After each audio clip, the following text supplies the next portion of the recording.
साई राम। 26 जनवरी 1975 की बात है। रात का टाइम था। मेरे हस्बैंड से छोटी मोटी खटपट हो गई, तो मैंने ऐसे ही बोल दिया कि आप शोर मचाते हो ना, मेरे ऊपर रौब मारते हो, क्योंकि मेरा कोई भाई बहन माँ फादर नहीं है। तो उसी वक्त मेरे अंदर से मैंने कहा कि अगर मेरे मायका होता, पीहर होता, तो मैं 6 महीने के लिए जाती और वापस ना आती। तो मेरे अंदर से उसी वक्त बाबा की आवाज आई, am I not your father, come to me. बात हुई, खत्म हो गई। रात को हमारी सुलह भी हो गई।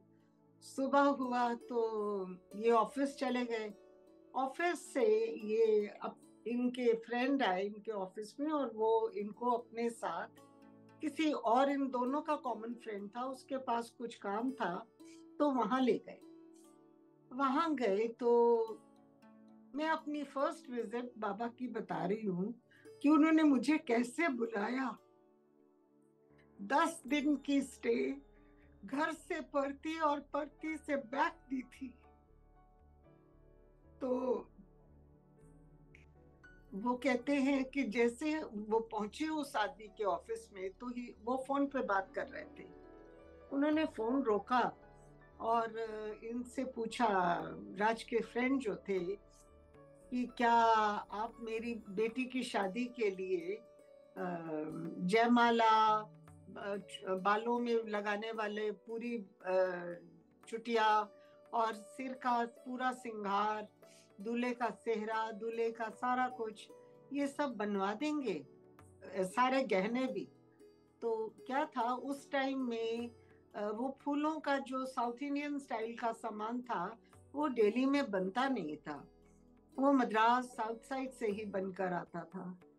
तो वो बोले हाँ हाँ जरूर बनवा दूंगा।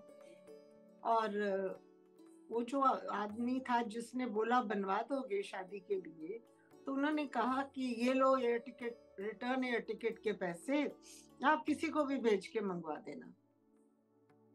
तो अब आप, बड़े अजीब सोचने की बात है कि राज के साथ जो राज का फ्रेंड था, वो राज को बोलता है, राज ऐसा करते हैं, आशा को भेज देते हैं। क्यों भाई, why Asha, why not your wife, why not your sister? तो पर दिस वाज स्वामी कृपा ऑन मी। तो उन्होंने कहा ठीक है। अगले दिन सुबह 5:30 की फ्लाइट थी मेरी, बेंगलोर की। रात को रात जब घर आए, तो मेरे सामने उन्होंने एयर टिकट्स रखे, रिटर्न एयर टिकट। मैंने कहा राज ये क्या? कहते आपको कल सुबह फ्लाई करना है, और अगर मैं पर्स घर छोड़कर जाती तो मुझे 1 रुपए की जरूरत नहीं थी। राज को छोड़ने राज का फ्रेंड घर आया, और ड्राइवर और गाड़ी हमारे पास छोड़ गया कि सुबह सुबह आप इसी में एयरपोर्ट ले जाना आशा को, और फिर ऑफिस आ जाना। मैंने कहा कि मैं जा कैसे सकती हूँ, क्योंकि जो मेरा बड़ा बेटा था, उसका मैंने सिर्फ सेंट जेवियर्स में ही फॉर्म भरा था, और स्कूल अथॉरिटीज से मुझे उसी दिन मालूम चला था कि उसका रजिस्ट्रेशन फॉर्म मिसप्लेस हो गया है। और मैंने कहा उसका रजिस्ट्रेशन फॉर्म मिसप्लेस है, अब उसकी एडमिशन कैसे होगी? और मेरा जो छोटा बेटा था, उसको बहुत बुरी तरह से मीजल्स निकला था, गले में भी पूरा मीजल्स था, और बहुत हाई टेम्परेचर था। मैंने मन में सोचा कि ना तो मैं उसका रजिस्ट्रेशन फॉर्म ढूंढ सकती हूँ, और ना ही मैं उसका मीजल्स ठीक कर सकती हूँ। मैंने स्वामी से प्रे किया। मैंने कहा बाबा, आप अंतर्यामी हो, उसके घट में भी बैठे हो, स्कूल अथॉरिटीज के घट में भी विराजमान हो, उनको इनका रजिस्ट्रेशन फॉर्म मिलवा दो और मेरे बेटे को ठीक कर दो, और मैं आपके सपुर्द करके आपके पास आती हूँ। ठीक है, हम एयरपोर्ट पहुंचे।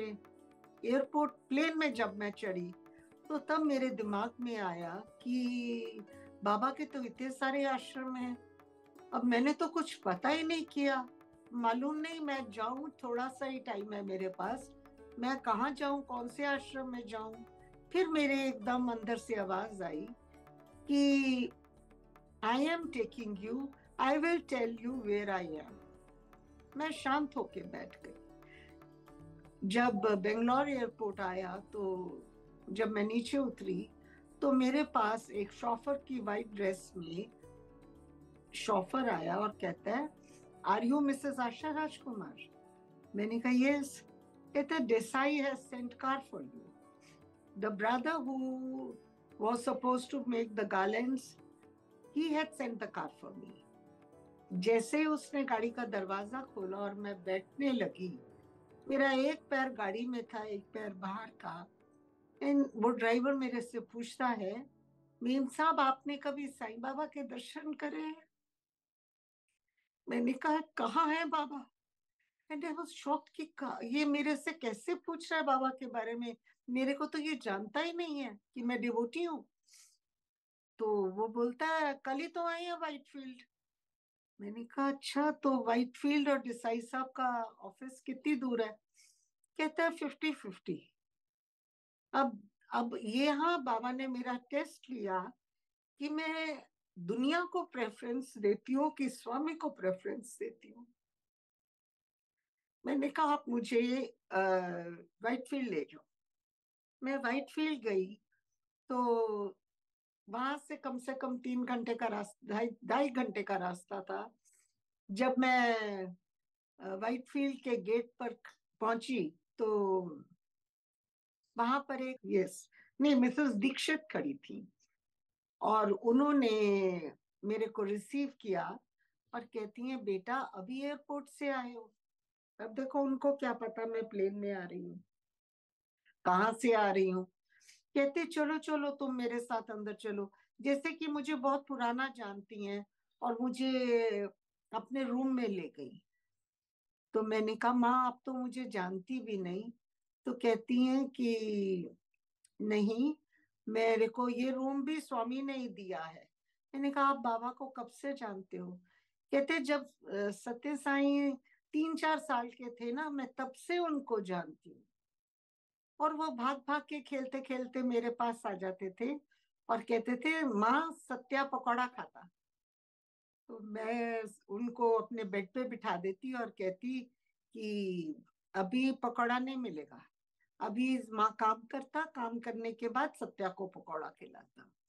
और वो बेचारी काम, घर की सारे काम खत्म करती और देखती कि वो हो 2 घंटे से सत्या बेड पर ही बैठी है, तो वो उनको प्यार करती और उनको पकौड़े बना के खिलाती। तो कहती मेरा तो उनके साथ बहुत पुराना कनेक्शन है बेटे। तो मैंने कहा अब स्वामी आएंगे कब? कहते मुरलीधर हॉस्पिटल की इनॉग्रेशन करने गए हैं, शाम को ही दर्शन देंगे। शाम हमारी, उन्होंने बहुत अच्छी अच्छी बाबा की बातें बताई। उसके बाद हम दर्शन के लिए गए तो वो ओपन था सारा, ओपन एयर था बैठने की जगह, सामने बाबा का बंगलो था। तो मैंने बोला कि आपने तो दर्शन जरूर करे होंगे बाबा के घर के। तो कहते नहीं नहीं, अंदर सब कोई नहीं जा सकते, अंदर सिर्फ वही जा सकते हैं जिनको स्वामी इंटरव्यू के लिए इनवाइट करे। मैंने कहा ठीक है। इतने में स्वामी आए दर्शन देने। मैं इससे पहले कि मैं पाद नमस्कार लूं, उन्होंने मेरे हाथ में विभूति मेटेरियलाइज करके दे दी।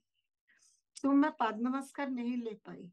मैंने वो विभूति खाई और जैसे मैंने सर घुमाया तो मैंने देखा वो ड्राइवर के साथ मिस्टर देसाई आ रहे थे। अब मैंने जब उनको देखा तो बड़ा एम्बैरेस फील किया कि इन्होंने अपनी गाड़ी भेजी और मैं इनके साथ नहीं गई। तो मैं उनके पास गई, मैंने अपोलोजाइज किया कि आई एम सो सॉरी, मैं नहीं आई। तो वो बोलते हैं कि मुझको मालूम है बाबा के सब डिवोटी पागल होते हैं। इतने में कहते हैं अच्छा आप रुको मैं भी आता हूँ। तो मैंने देखा वो कोठी के अंदर के रास्ते में जाने लगे हैं।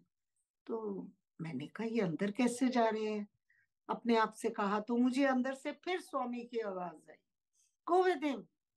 तो मैंने उनको वहीं से आवाज दी, मैंने कहा भाई साहब मैं भी आऊं? तो कहते हाँ हाँ आ जाओ। वो 5-10 कदम आगे जा चुके थे। मैं उनके पीछे पीछे अंदर चली गई और मैंने उनसे पूछा कि आप कैसे अंदर जा रहे हो। कहते हैं यहाँ राजमाता शिरोही रहती हैं और वो 90 साल की हैं। उनके मैं स्टेट का वो हूँ, ट्रस्टी हूँ, और उनका सारा रेवेन्यू और उनकी दवाइयाँ सारा केयर टेकर भी हूँ मैं उनका। तो मैं उनको फ्रीक्वेंटली मिलता रहता हूँ। अब आप देखिए, उन्होंने उसी दिन उनको मिलने जाना था। अब वो मुझे अंदर ले गए, राजमाता शिरोही से मैं मिली। तो she was really a very nice lady. और मुझे कहती हैं आप अभी आए हो। मैंने कहा हाँ जी। मैंने कहा बाबा कब आए इधर। साईं तो सुबह आया। मैंने कहा फिर तो वो इधर अभी रुकेंगे। तो कहते नहीं नहीं, वो कल सुबह पुट्टापर्थी जाते हैं। तो मैंने कहते तुम जाओगी। मैंने कहा हाँ जी। अच्छा, तो पुट्टापर्थी में तुम्हारे पास रहने की जगह नहीं होगी, ऐसा करना तुम मेरे पास आ जाना और मेरे साथ रहना। मैंने कहा ठीक है। जब मैं राजमाता को व्हाइट फील्ड के उस घर में गई थी, तो मेरी इच्छा हुई थी ना कि मैं स्वामी का ये अंदर से देखती। तो राजमाता ने अपनी मेड को बोला, हम इनसे बात करते हैं, दीक्षित साहब से। आप मैडम को पूरा बंगलो दिखाओ। स्वामी फर्स्ट फ्लोर पे थे और ग्राउंड फ्लोर का उन्होंने मुझे सारा एक एक room, interview rooms, dining halls, VVIP dining halls, interview room सब दिखाया। और एक बड़ी अमेजिंग चीज मैंने देखी, वो थी एक बहुत बड़ा हॉल कमरा था जिसमें बाबा का कल की अवतार की फोटो थी, हैंड पेंटेड वो था, बहुत सुंदर। हल्के नीले रंग का घोड़ा था और उसके ऊपर स्वामी बैठे हुए थे।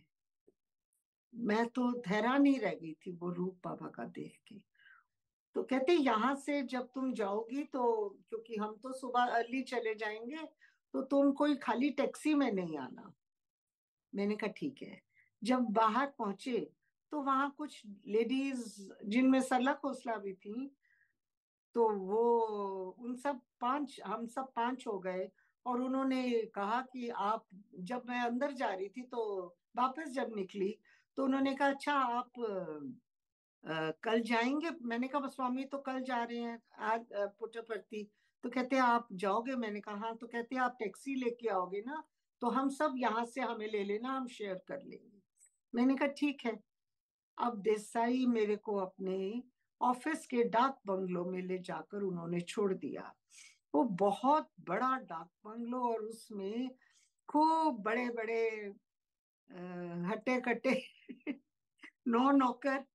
और मैं उनको देख के तो घबरा गई। मैंने कहा अब यहाँ मैं इतनी बड़ी कोठी में अकेली, मैं बेड पे बैठी और मैं बाबा से लड़ती रही। मैंने कहा स्वामी क्या करते हो आप, इससे तो मैं उधर आपके आश्रम में ही ठीक थी, यहाँ कैसे इन सब के बीच में मुझे फंसा दिया। कोई आधा घंटा मैं लड़ती रही और आधा घंटा के बाद मेरा दरवाजा नॉक हुआ। तो मैंने डरते डरते पूछा कौन है। तो मिस्टर देसाई बोले बेटा डरो नहीं, मैं हूँ। मैंने दरवाजा खोला तो मेरे को कहते हैं नहीं नहीं, तुम तो मेरी बेटी जैसी हो, चलो मेरे घर चलो। मेरे को अपने घर ले गए। और जब मैं उनके घर वरांडे में पहुंची घर के, तो हो it was a beautiful sight to watch. उनके घर तो स्वामी का वो विजिट था जिसकी सारी फोटोज लगी हुई थी। और मिस्टर देसाई ने बोला कि सत्य तो हमारे यहाँ 5-6 बार आ चुके हैं। और मैं अंदर गई तो अंदर सारा घर पूरा मंदिर का मंदिर ही बना हुआ था, बाबा ही बाबा हर जगह थे। शाम के टाइम उन्होंने मेरे को बोला बेटा तैयार हो जाओ, हमने एक पार्टी पे जाना है, आपको ले, आप भी चलोगे। मैंने कहा नहीं भाई साहब आप जाइए, मैं जानती नहीं, ऐसे अनइनवाइटेड मैं नहीं जाऊंगी। कहते तुम मेरी बेटी हो, मैं तुम्हें लेकर जा रहा हूँ, चलो मेरे साथ। चलो वहां से हम होकर आए। अगले दिन सुबह मैंने उन लेडीज को व्हाइट फील्ड से लिया, सारा रास्ता हम भजन गाते गए। हमने एक दूसरे का नाम भी नहीं पूछा, ये भी नहीं पूछा कहाँ से आए। जब हम टैक्सी में से उतरे तो 50 रुपीज पर हेड था। सब अपना अपना शेयर दे रहे हैं, और जब मेरा शेयर मैं पकड़ा रही हूँ तो वो बाकी की चारों लेडीज बोलती हैं नहीं नहीं स्वामी, हमको बोलते हैं इससे पैसे नहीं लेना, ये मेरी डॉटर है, इसके शेयर मैं तुम्हें दे दूंगा अपने आप। मैंने कहा ये क्या बात है? कहते हाँ, और चारों को अलग अलग स्वामी के ने उनके मन में बोला कि डोंट एक्सेप्ट मनी फ्रॉम। मैं राजमाता के पास गई क्योंकि उन्होंने कहा था कि आप मेरे पास ठहर जाना। राजमाता के पास जब मैं पहुंची तो राजमाता बोलती हैं कि बेटा यहाँ स्वामी का नया रूल आया है, बाबा की परमिशन के बिना यहाँ कोई किसी को अपने पास रख नहीं सकता। मैंने कहा ठीक है, आप परमिशन लो। शाम का टाइम था, 4 साढ़े 4 बजे का। बाबा दर्शन के लिए आ गए थे। मैंने कहा आप परमिशन लो और मैं दर्शन करने जाती हूँ। तो उन्होंने अपनी मेड के हाथ, मोहना था मेड का नाम, उसके हाथ पेड़ों का थाल, सफेद पेड़ों का थाल कवर करके वो बाबा के डाइनिंग हॉल में लेकर गई। और मैं जब गई बाहर दर्शन के लिए, वहां फिर जब स्वामी मेरे पास आए, मैं इससे पहले पाद नमस्कार लेती, उन्होंने मेरे हाथ में फिर विभूति दे दी और मुझे पूछते हैं कहाँ से आता। मैंने कहा आपको मालूम तो है अंतर्यामी स्वामी, आपको पता तो है कहाँ से आता। हंस पड़े। और उधर जो आसपास लोग थे वो मेरे से विभूति मांगने लगे। तो एक आदमी बहुत समझदार था, वो कहता है इनकी विभूति नहीं लो, उन बाबा ने इनको मेडिसिन दी है। मेरे को हाई टेम्परेचर हो गया था और थ्रोट इन्फेक्शन हो गया था, और वो जो विभूति थी वो बहुत कड़वी थी। उसके बाद मैं वो बाबा की विभूति लेके मैं शिरडी अम्मा के पास पहुंची। तो शिरडी अम्मा कहती हैं बेटा स्वामी ने कहा है कि तुमने बाहर एक पानी का गिलास भी कहीं से नहीं पीना, जूस नहीं पीना, कोई चाय कॉफी नहीं पीनी, किसी रेस्टोरेंट से कुछ खाना नहीं, आपने चारों मील्स मेरे साथ मेरे घर में खानी, और रहना सरला खोसला के घर है। तो मुझे उन्होंने बिठाया, चाय वगैरह पिलाई, डिनर खिलाकर ही इनफैक्ट भेजा। मोना ले गई मुझे सरला आंटी के घर। तो सरला आंटी मेरे को जब पता चला कि बाबा ने मुझे भेजा है, तो वो तो फूट फूट के रो पड़ी। बाबा उनसे कुछ वजह से नाराज थे और उनको रिस्पॉन्ड नहीं कर रहे थे। तो जब उन्होंने मेरे को देखा तो उसको लगा कि स्वामी उनसे मान गए हैं, जो अपना गेस्ट अपनी बेटी को मेरे पास भेजा। उसके बाद मैं जब उनके घर से चलने लगी, राजमाता के घर से next day morning breakfast time में, तो उन्होंने मुझे बोला कि मालूम बेटा तुमको स्वामी ने मेरे पास क्यों नहीं रखा? मेरे को कुछ यूरिनरी प्रॉब्लम है और मैं सारी रात जागती रहती हूँ, तो तुम मेरे साथ डिस्टर्ब होती, तुम्हारी डिस्टरबेंस को देखकर उन्होंने तुमको मेरे पास नहीं रखा। और बेस्ट पार्ट था, जो भी खाना इवनिंग चारों मील्स जो आते थे मेरे पास, वो स्वामी की जो डाइनिंग हॉल में राजमाता की थाली जाती थी, उसमें से स्वामी का चखा हुआ खाना मेरे पास आता था। और मैं उनको कहती राजमाता आप ले लीजिए, आप रोज सारा प्रसाद मुझे दे देती हैं, पहले आप लीजिए फिर मैं ले लूंगी। तो कहती बेटा मैं तो रोज लेती हूँ, तुम लो इसको। ऐसे मैं दर्शन के लिए रोज जाती, और इससे पहले कि मैं चरण छूं वो मुझे हाथ में विभूति दे देते थे। फिर एक दिन 30th की बात है, मेरे उधर बाबा दर्शन देख के चले गए, फिर मेरे मन में आया उधर कुछ लोग बैठे हुए थे कि इंटरव्यू कैसे मिलती है। कहते इंटरव्यू तो बाबा अपने आप आकर सिलेक्ट करते हैं, कोई सिफारिश नहीं चलती। मैंने कहा अच्छा। तो कहते लेकिन तुम्हें नहीं मिलेगी। मैंने कहा मुझे क्यों नहीं मिलेगी?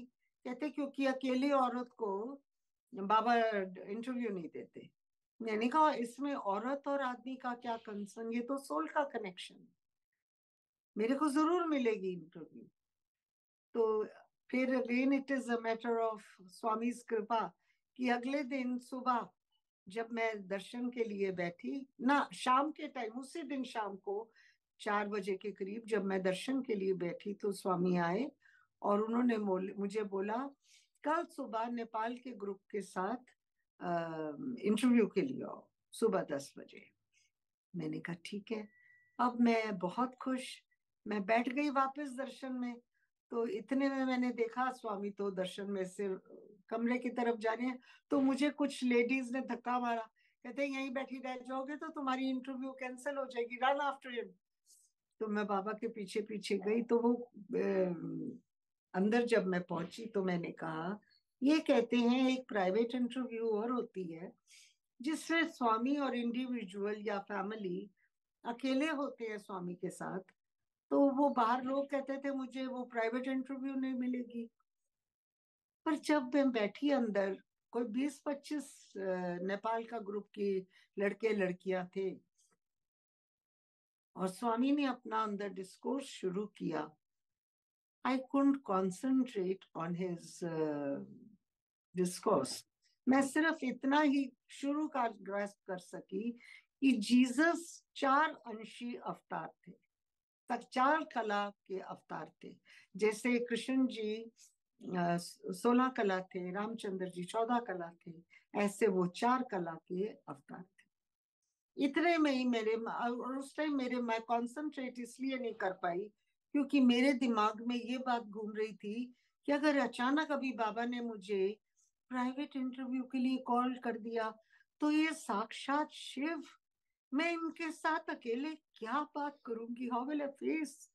इतने में ही बाबा प्राइवेट इंटरव्यू के रूम के पास खड़े हो गए और मुझे उंगली से इशारा करते अंदर आने के लिए। मैं उनके पीछे पीछे अंदर गई, और काफी लोगों ने एक बैग में मुझे खूब सारा सामान दे दिया था कि एक मिस सरला खोसला ने तो बाबा का गाउन दिया था कि उनको गिफ्ट कर देना। मैं तो सब भूल गई, और वहां एक छोटा सा विंडो थी, वहां रख दिया, और मैं फूट फूट के रो रही थी। तो बाबा मेरे पास आए और कहते हैं, इतने क्लोज थे कि अगर मैं अपनी उंगली उठाऊं तो मैं स्वामी के चेस्ट को टच कर सकती थी। तो मैंने कहा नहीं कहता तुम रोता तो स्वामी चला जाता। मैंने कहा, और वो दरवाजे की तरफ भागे, इतने प्यार से बोले कि मैं और भी जोर से रोई। तो जब वो दरवाजे की तरफ गए तो मैं बोली बाबा जाना नहीं, मैं नहीं रोती। देन ही केम बैक, और उन्होंने मुझे मेरे सिर पे कस के हाथ रखा, और मेरी इंटरव्यू आधे घंटे की थी। आधे घंटे की इंटरव्यू में उन्होंने घर की एक एक कॉन्वर्सेशन, एक एक बात मुझे बताई, as if he is breathing with me. वो कहते हैं ना, I am a constant listener to your conversations, it is true. कहाँ मैं डेली रहती थी और कहाँ स्वामी पुट्टपर्ती, और he can relate every damn thing. इसका मतलब वो साक्षात अवतार है ना, भगवान है, तभी तो वो अंतर्यामी है। तो इतने में मेरी इंटरव्यू जब पूरी हुई, और मैं तो भूल गई थैला, तो बाबा वापस मुड़ के आए, वो थैला उठा के मेरे हाथ में दिया। उस वक्त भी मुझे ध्यान नहीं आया कि मैं वो सल्ला आंटी का गाउन दे दूं, और लोगों की चीजें ब्लेस तो ऑटोमेटिकली हो गई जब स्वामी ने बैग को हाथ पकड़ लिया। तो बाहर जब मैं आई तो मैंने कहा क्या वजह है, जो मैं बाबा उस वक्त लास्ट में विभूति का प्रसाद सबको बांट रहे थे, पुड़िया थी, वो सबको दे रहे थे। तो मैंने कहा क्या बात है, अभी मैं आधा घंटा भी स्वामी के साथ थी, इतने दिन हो गए आई एम देयर विद स्वामी, सुबह शाम दर्शन में आते हैं, विभूति दे जाते हैं, मुझे पाद नमस्कार क्यों नहीं देके जाते। तो उसका जवाब फिर मेरे अंदर आया, तुमने तो मुझे अपना पिता माना, पिता अपनी पुत्री से कभी पैर नहीं छुआते। मैंने कहा हो तो मैं सारी जन्म के लिए आपके कभी चरण ही नहीं छूंगी। तब मैंने एकदम बोला नहीं स्वामी, आप मेरे पिता भी हो, आप मेरे गुरु भी हो। जैसे ही मैंने बोला आप मेरे गुरु भी हो, तो स्वामी वो standing in front of me. मैंने दोनों हाथ से उनके चरण छुए, अपना माथा उनके चरणों पे रखा। उन्होंने मेरे सर को बड़ी अच्छी तरह आशीर्वाद कस के दिया, और उस वक्त जब उन्होंने आशीर्वाद दिया तब मुझे ध्यान आया कि मैंने तो छोटे बेटे का नाम स्वामी से रखवाना था। इतने दिन आई बस भूल ही गई। और उस वक्त जब मुझे याद आया तो मैंने कहा, स्वामी मेरे छोटे बेटे का नाम रख दो। तो वो सोच में पड़ गए। कोई 5-7 मिनट, जैसे कि वो बच्चे का पूरा जीवन का, अगले पिछले कर्मों का ब्यौरा पढ़ रहे थे। और फिर कहते हैं, उसको गिरिधर कहता है। फिर एकदम बोले, नहीं नहीं, उसको साईं गिरिधर कहता। कितना मीठा होता साईं गिरिधर, कितना मीठा होता साईं गिरिधर। उन्होंने कोई 7 बार बाबा इस साईं का नाम रिपीट किया। और फिर मेरे को विभूति मटेरियलाइज करके भी दी और वैसे भी दी। उसके बाद मैं बहुत खुश हुई। अब एक दिन और बाकी बचा था मेरा। उस दिन में अभी हारों का भी अरेंजमेंट नहीं हुआ था, कोई तैयारी नहीं हुई थी वापस जाने की। तो मैंने कहा, और मेरे को शिरडी अम्मा ने बोला, आज शाम को तुम जब दर्शन के लिए जाओ तो स्वामी से परमिशन लेना। परमिशन जो आता है उनकी मर्जी से आता है, और उनकी परमिशन के बिना पुट्टपर्थी नहीं छोड़ना। मैंने कहा ठीक है माँ। तो इतने दिन से साईं गीता जो बाबा की हथनी थी, वो आती थी अपने महावत के साथ। एप्पल आता था, वो बाबा उसको अपने हाथ से खिलाई, लेकिन बाबा उसके पास जाते ही नहीं थे। और वो इतने मोटे मोटे आंसू रोती थी कि हमें दूर से उसके आंसू दिखते थे। उस दिन क्या हुआ कि जब मैं 4 बजे दर्शन के लिए बैठी, तो पता चला कि आज स्वामी अपना शरीर यहाँ छोड़कर अपने किसी डिवोटी के पास उसकी संवेदना दूर करने के लिए गए हैं, उसका दुख दूर करने गए। और अंदर प्रशांति निलयम का भजन जो था, प्रशांति हॉल का, वो स्टार्ट हो चुका था। 7 बज गए, स्वामी नहीं आए। बिल्कुल कोई 7 बज के 5-7 मिनट पे जब वो उतरे, तो मैंने इन रियलिटी उनका शिव रूप देखा। उनका मुंह और गर्दन बिल्कुल ब्लू थे, शिव जी के जैसे ब्लू थे, और बड़े ही गंभीर थे। आगे स्वामी हंसते रहते थे, स्माइल देते थे। उस वक्त बहुत गंभीर थे। अब इतनी गंभीरता में मैं कैसे उनसे परमिशन मांगती। फिर वो गए हाथ हाथ साईं गीता के पास, अपना गाउन बाजू ऊपर करी, उसके पूरे मुंह में अपना हाथ डालकर उसको एप्पल खिलाया। साईं गीता ने स्वामी को गालन किया, और स्वामी आके मेरे पास खड़े हो गए, और उन्होंने मुझे बड़ी प्यारी स्माइल दी। मैंने पाद नमस्कार लिया। मैंने कहा, स्वामी मैं कल जाऊं? हाँ जाता। स्वामी ब्लेस करता। मेरे सिर पे फिर उन्होंने कसकर हाथ रखा। अगले दिन राजमाता ने कहा, टैक्सी में नहीं जाना, यहाँ से आप बस में जाना, क्योंकि और बस सिर्फ एक जाती है पुट्टपर्थी से। ये बहुत पुराने 75 की बात है। अब तो खैर बहुत सुविधाएं हो गई हैं, सिर्फ टैक्सीज जाती थी और बस जाती थी, और अकेले टैक्सी में वो मना कर रही थी। तो सरला आंटी मेरे को छोड़ने के लिए बस स्टॉप तक आई, और हम ठीक 4 बजे पहुंचे हैं सुबह के। और बस का धुआं उड़ रहा है, बस तो मिस हो गई। वो कहती है, वो बेचारी घबरा गई, बेटा अब तू जाएगी कैसे? मैंने कहा, आंटी घबराते क्यों, जो लाए हैं वो लेके भी जाएंगे। उनको पता है मैंने इस दिन की मेरी फ्लाइट है, मुझे जाना है।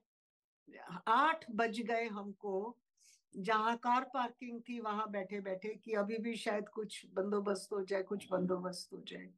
इतने में अंदर से कोई डिवोटीज आए, उनकी फिएट कार थी, वो अपना लगेज रख रहे थे। तो मेरे को पूछते हैं, अब बेटा आप आ रहे हो कि जा रहे हो?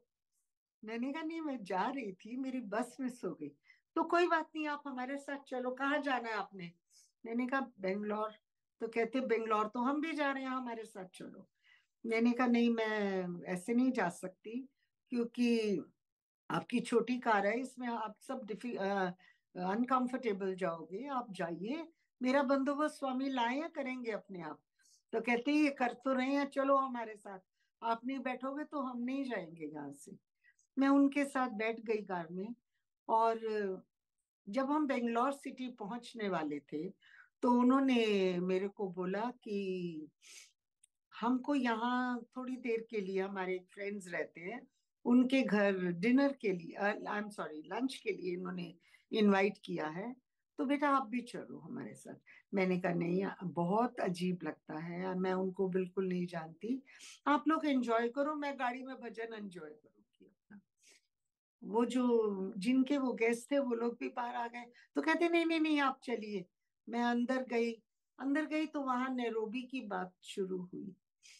जैसे नैरोबी की बात शुरू हुई तो मैंने उनसे पूछा, आप ऑनरेबल मिस्टर ईशर दास को जानते हो?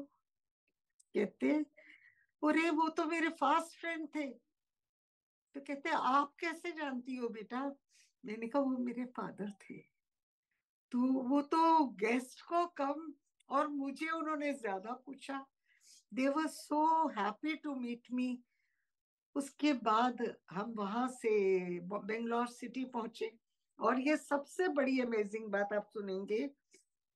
बेंगलोर पहुंचने के बाद वो मुझे बोलते हैं, आपको कहाँ ड्रॉप करें? मैंने देसाई की ऑफिस का एड्रेस बताया। कहते हम यहाँ होटल में ठहरे हैं। Can you beat it? एक तरफ होटल का इन होता है और दूसरी तरफ देसाई के ऑफिस का इन। दोनों बंगलोज साथ साथ थे। जब मैं देसाई के ऑफिस, उन्होंने मुझे ड्रॉप कर दिया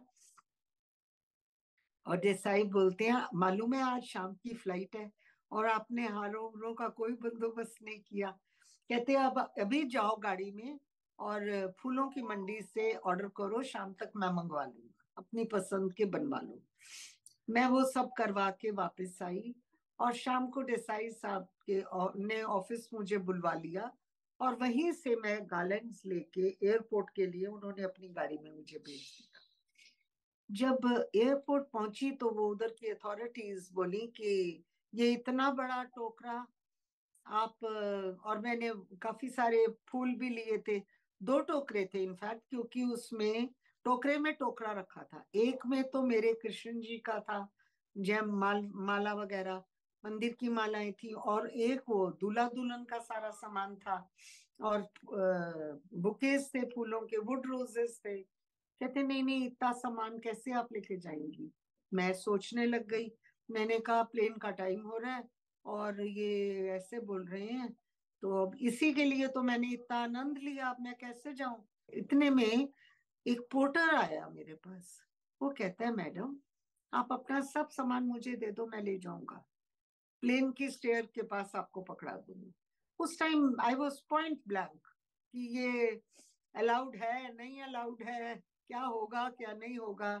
और मैंने कुछ रुपए निकाल लिए कि ये बेचारा मेरी इतनी हेल्प कर रहा है, टिप है। अब जब स्टेयर केस के पास मैं पहुंची, I was the last passenger, तो उन्होंने टोकरा मेरे को पकड़ाया। पर इससे मैंने टोकरा एयर होस्टेस ने पकड़ा, और इससे पहले कि मैं उनको पैसे दूं, there was nobody on the, there standing there. सारा मैं फील्ड देखती रह गई। आपको सबको मालूम है वो जगह खाली होती है। वो पोर्टर जैसे गायब हो गया, जैसे स्वामी जी पोर्टर का रूप रख के आए। फिर मैं, जब मैं प्लेन के अंदर गई तो मेरी सीट के पास की दो सीट्स बिल्कुल खाली, और मैं दिल्ली एयरपोर्ट पहुंची। वहां फिर देसाई साहब आए हुए थे, राज आए हुए थे, उनके साथ मैं घर आई। और घर से घर तक की ये मेरी विजिट थी। मैं पर्स छोड़कर जाती तो मुझे एक पैसे की जरूरत नहीं थी।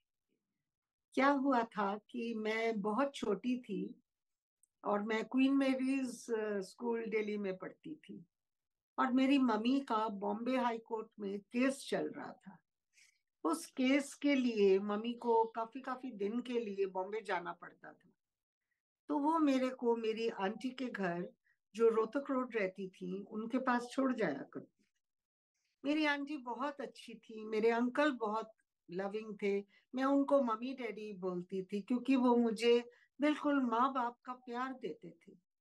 और उनके बच्चे थे, 5 बच्चे थे। सारे बच्चे मेरे को, एक दफा स्कूल में पूछा आपके कितने बहन भाई हैं, I counted on my finger tips की इतने मेरे भाई बहन हैं। मैं जब और उनके काफी नौकर चाकर भी थे। तो जब मैं घर आई अपने, तो मैं बहुत उदास थी। तो मैं बेड पे बैठी हुई थी। आई वॉज क्वाइट टिनी विनी, पतली दुबली सी थी। मैं बैठी हुई थी, तो मेरी मम्मी बोलती हैं, बेटा तुम उदास क्यों हो, क्यों रो रहे हो आप? मैंने कहा, मम्मा, शलिया आंटी के घर जैसे हमारे घर में रौनक क्यों नहीं है? मेरे पापा क्यों नहीं है? मेरे मेरे बहन भाई क्यों नहीं है? क्योंकि इन रियलिटी तो पता था ना कि ये उधर रहते हैं, मैं इधर रहती हूँ। तो मामा ने मेरा हाथ पकड़ा और मुझे मंदिर में ले गई, अपने घर के मंदिर में। और कहती हैं, देखो बेटा, आज बोला, आज के बाद नहीं बोलना। तो कहती हैं, ये जो कन्हैया जी है ना, यही तुम्हारे डैडी हैं। जब तुमको पापा की जरूरत हो ना, तो इनको पापा की तरह बात करो। जब तुम भाई की जरूरत हो ना, तो इनको भाई बनाकर इनसे बात करो। जब बहन की जरूरत हो ना, तो बहन की तरह बात करो। और उसके अलावा ये आपके बेस्ट फ्रेंड भी हैं। तो मैंने कहा, बच्ची थी, 4 साल की, इनोसेंट थी। मैंने कहा, लेकिन मामा ये बोलते तो नहीं है ना? कहते, बिल्कुल बोलते हैं। आपने कभी इनसे बात करी? मैंने कहा, नहीं। तो कहते, तो फिर इनसे जब आप मेरे से बात करते हो तो मैं जवाब देती हूँ ना। आज के बाद आपको स्कूल में कोई गुड मिलता है, एक्सीलेंट मिलता है, वेरी बैड मिलता है, तो आप शेयर किया करो मंदिर में भगवान जी से। और सारी बात उनको बताया करो कि आज स्कूल जैसा मुझे बताते हो ना, ऐसे इनको बताया करो। तो मैंने कहा, मुझे कैसे पता चलेगा? कहती, जब आप अच्छा करके आओगे, तो इनके चेहरे पर स्माइल होगी। और जब आप नोटी बन के आओगे, तो ये आपको गुस्से में देखेंगे, तब स्माइल नहीं होगी। तो मैंने कहा, अच्छा, ऐसा बोल, ऐसा करेंगे? कहते, हाँ।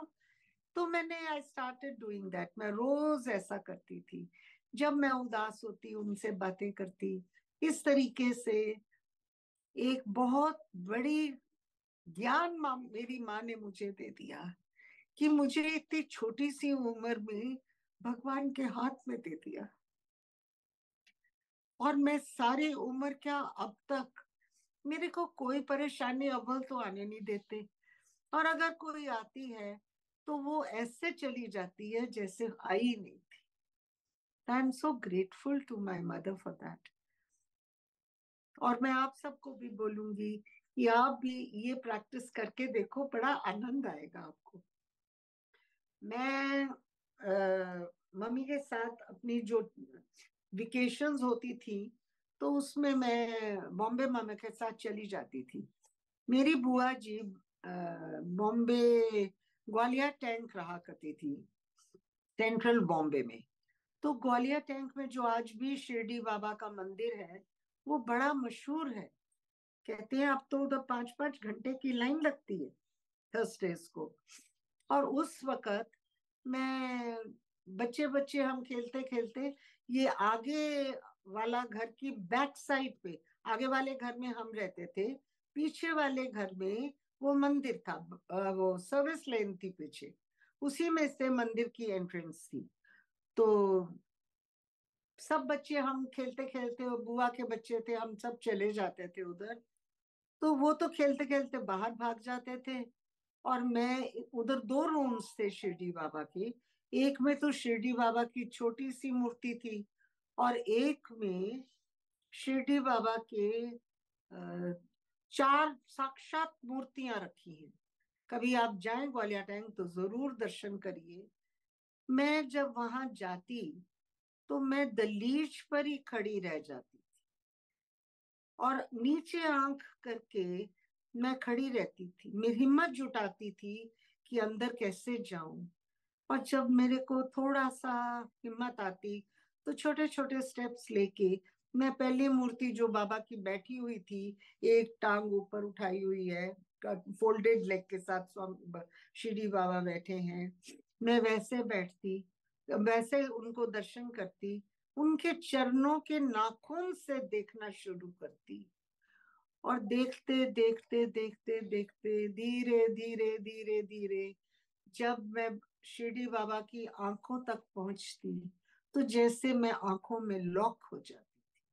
उसके बाद मैं नीचे नहीं आ सकती थी, आंख बंद नहीं कर सकती थी। ऐसा मुझे एक मूर्ति के साथ ही काफी कितना टाइम लग जाता था, पता ही नहीं चलता था। उसके बाद दूसरी मूर्ति के साथ भी सेम चीज होती, तीसरी मूर्ति के साथ भी सेम चीज होती। फिर दत्तात्रेय जी की साइड में फोटोग्राफ लगी हुई थी बहुत बड़ी, उनके साथ भी वैसा ही होता। और फिर जब मैं बाहर निकलने के लिए होती, तो मैं किसको देखूं? मैं उनके चरणों को ही देखती देखती बाहर आ जाती थी। और बच्चे, पता चलता था घर जाके लंच भी खा चुके हैं।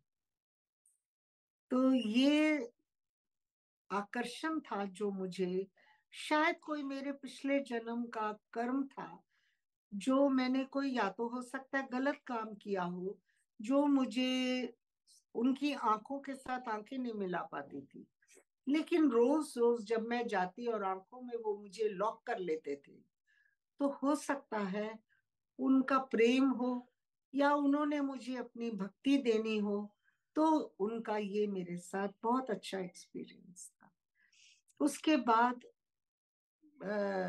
जो सत्य साई आए, तो मेरी एक फ्रेंड बनी थी, वो बाबा की डिवोटी थी। उन्होंने मुझे हमारे घर आई, मेरा बड़ा बेटा 3-4 महीने का ही था, और उसने शिरडी कहा। मैंने कहा आप आते हो मम्मा से रोज सत्संग, मेरा बेटा छोटा था, मैं उनके साथ बैठती नहीं थी सत्संग में। तो मैंने कहा आप किनको मानते हो? कहते हैं मैं साईं को मानती हूँ। मैंने कहा साईं कौन है? और मुझे ये भी नहीं मालूम था कि वो जो मंदिर जिधर मैं इतनी बार दिन में 5-5 6-6 बार जाती थी, वो शिरडी साईं बाबा का मंदिर है।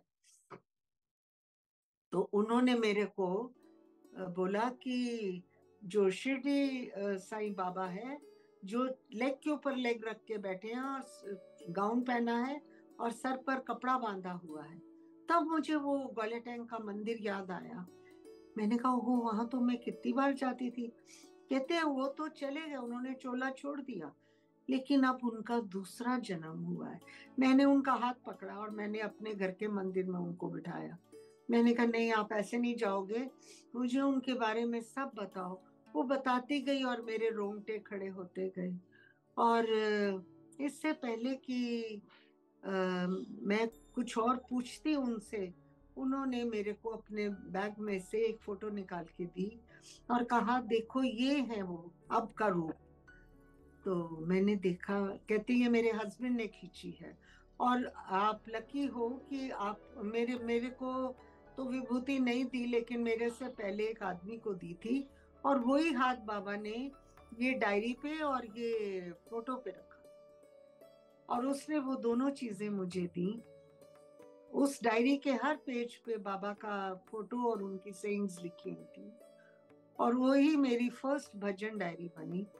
और इस तरह मुझे सत्य साई बाबा के बारे में पता चला। लेकिन मुझे कभी भी डाउट नहीं आया कि ये अवतार नहीं है, ये शिरडी बाबा का रीबर्थ नहीं है। I always had a firm faith कि ये बाबा ही। तो जब हम उसके बनाए हुए इंसानों पर इतना भरोसा कर जाते हैं, इतना सब कुछ उनके ऊपर छोड़ देते हैं, तो एक बार भगवान पे भी तो छोड़ के देखो। मैंने सारी उम्र सिर्फ भगवान पर छोड़ा, और उन्होंने मुझे कभी फेल नहीं किया। ऐसे खड़े रहे मेरे साथ जैसे मेरे अंग संग रहते हैं। And I am grateful to him. Sai Ram.